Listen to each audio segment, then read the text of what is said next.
Everything went dark before my eyes. I tried to take my last breath, but my lungs filled with water. That seems to be the end. The last thing I remembered was how I slowly sank to the bottom of the pool and passed out.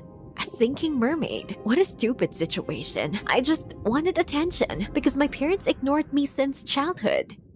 I dreamed of having millions of subscribers, but I barely had 100 on my blog in 3 years. I complained to my parents, but they only waved their hand and left to hang out.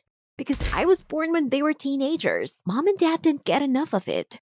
But I can do anything without them. I constantly monitored trends and so came across on YouTube on a show of people with superpowers. But when I saw the account of the winner, Fire Girl, my jaw almost dropped. She kept fire in the palm of her hand and was not burned. That Fire Girl gained 1 million subscribers in a couple of days. Then I decided that I would come up with a superpower and I would become popular. The whole next week, I was making something up, hiding lighters in my sleeves, trying to break the table, but nothing worked out. In fact, what power are we talking about? If I spent all my time at school and swimming training, that's it! Swimming, I couldn't control the water, but what if I would become a mermaid? I bought different fabrics and quickly made a tail, and after that, I posted several videos in the image of a mermaid, but there was only hatred in the comments. How so? You can't break me easily. I said it when I got into salt water. I became a mermaid, and on land, I was a regular person. I decided to record the video to prove it, then I went to the pool near the house. But as soon as I put on my tail and filmed how I added salt to the water, somebody knocked on the gate. Who's there? Parents left for some party for the weekend. Suddenly, some dude with a camera tumbled into the yard. Seeing me, he stared and then clapped with delight. He said he was the director of a show about superhumans. Wow, he saw my channel and decided that he wanted to make a live stream about the life of a mermaid. A live stream? I couldn't believe my ears. The director went on, a week live, and you'll be like a fire girl, honey. You're a real mermaid, aren't you? Prove it to the audience, and you will be a star.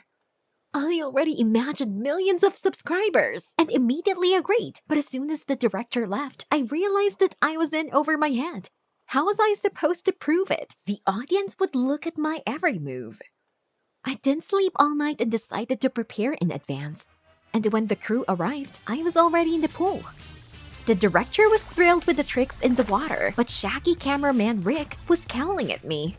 And then the director said it was necessary to show the audience something unique. I had to demonstrate how my legs turned into a tail. I was a real mermaid after all, not a girl in a suit. I seriously panicked and answered that I was tired. Maybe we'll continue tomorrow. The director reluctantly agreed, and I was relieved. There was time to think. But the cameraman Rick hissed that he had been working on the show for years and knew that there were no miracles and I was lying. I felt the chills run up my back. Did he want to reveal me? It was uneasy all evening. How could I show that my legs would become a tail? And by midnight, I had an idea. In the morning, I got up before everyone else and glued my tail to the pool wall. Just wanted it all to work out. Filming soon began. I said in a trembling voice that I would now show what no one had seen before, turning my legs into a tail, and sat down on the edge of the pool, lowering my legs above the tail. Be calm, Una. The main thing was to do it neatly. I simultaneously climbed into the tail and fell into the water. I got it! But it was too early to rejoice. I realized that I couldn't make a move. The tail got stuck on the edge. That's the end. I jerked. There was a sound of torn fabric. Everyone heard it. But the director only clapped his hands. It seemed he didn't notice anything.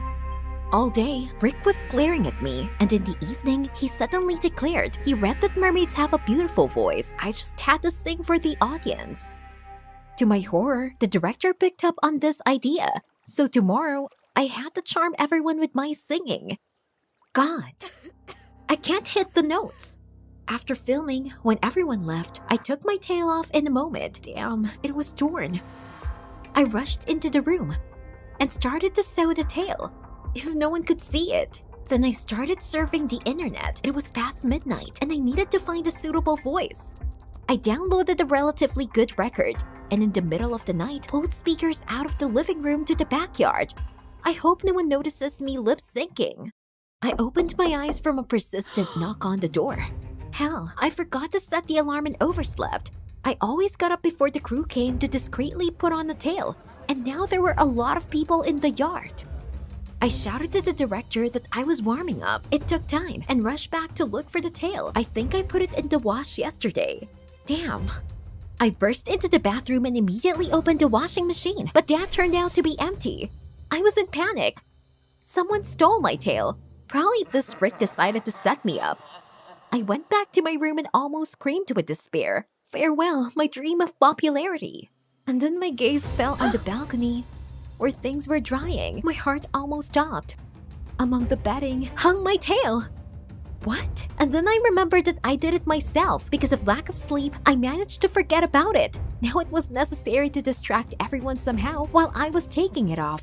I looked under my legs and saw a pebble. The next second, it flew straight into a tripod standing under the balcony. The camera with a rumble fell on the ground. While the team hastily collected the equipment, I yanked my tail, ran into the yard, and wearing it, jumped into the pool. Trying to hide the excitement, I got the remote, which I hid in the fence, and turned on the speakers. A singer's voice rang out over the whole yard. I opened my mouth to the song, and even for a second, I believed that I was singing myself. How suddenly the column fell silent. I froze. Feeling the heart jumping out of my chest, the team looked at me with anticipation. Then I coughed and sang the phrase myself.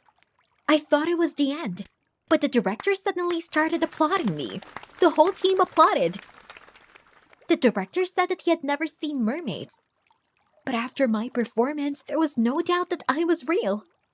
By the evening, when the team started to pack things, Rick approached me. He grinned discontentedly that it would be over soon, but not in the way I thought it would be. A shiver ran through my body. What's he up to? Then Rick stated that on the final day, I would have to show the real life of the mermaid. I would have to spend a day underwater. What? I protested, but the director supported Rick again. Within myself, I wailed with despair, but there was no choice. World glory was at stake. A little more and I'm there. So in the middle of the night, I went to my parents' garage. My mother said she was diving, and I really needed help. I was sorting the boxes for a long time, but there was only trash. In despair, I was ready to break down. But then I propped up against the closet. The door opened and I saw an oxygen cylinder inside. The size was suitable. I could hide it in a tail. If only there was enough oxygen for a day. In the morning, I was shaking with tension, but immersed myself in the water, trying to stretch an oxygen tube through the swimsuit. Una, you can do it. A day underwater. That's okay. The first time was not difficult. I showed tricks and depicted a happy face. But then the operator called me on the surface. I'll finally exhale. I surfaced, and he only mockingly asked, "The mermaid did not go hungry?" And then he handed me algae. The director agreed with him. I was a mermaid and would eat them underwater. It was so nasty. I tried to chew and breathe through the tube at the same time, and all because of Rick. When half an hour was left before the end of the life, oxygen was almost at zero. I tried to take shallow breaths, but the director asked me to show the signature somersault under the water. Suddenly my head was swirling, and I grazed the tube with my hand. Not that! I tried to breathe in and froze. Oxygen did not go. Oh no, did I really damage the tube? It was impossible to retreat. It was necessary to hold out at all costs. Only 7 minutes to go. I held my breath for as long as I could, but suddenly everything around started to go dark. The last thing I remembered was how I slowly sank to the bottom of the pool and passed out. I woke up in the hospital room. I came to my senses for a long time when I noticed the phone on my bedside table. With trembling hands, I opened the show on YouTube. It was scary, but I wanted to know what happened. I thought I was hated, but I was surprised when I started reading comments. The video had already been watched by 6 million people. The audience wrote that they were worried about me and loved me very much for bravery. It didn't matter that I was not a real mermaid. It was important that I wasn't scared to overcome myself and become her. Tears welled up in my eyes, so I can be interesting without the tail? At this point, my parents rushed to me, but they had to be at the party. I thought I would get a scolding, but instead, Mom and Dad hugged me. Mom kissed me. She was very scared and asked me why I made it up. I did not hold back tears. I just wanted someone to meet me. Dad sighed and said it was their fault. They should have paid me more attention. rather than trying to catch up on youth at hangouts. Now they saw how I needed their support and love. When I was discharged from the hospital, my parents took me to the sea for me to rest. Now I had a lot of subscribers, all asking when a new life would be. But I said I was not up to it yet. It was important now to spend time with my family. Later, I got a call from Rick. He regretted that it came out like that. He thought about the show and never wanted anything bad to happen to me. At this point, I realized that it was stupid to suspect Rick. We laughed at the story for a long time, and then Rick wished me luck, saying that after meeting me, he believed in a miracle. On the last evening before leaving, I decided to swim in the sea, but as I entered the water, my legs began to tingle. I looked down and didn't believe my eyes. Can't be! There was a tail in place of my feet! Real! I was blown over. It turns out, miracles happen. You only need to believe in them with your best.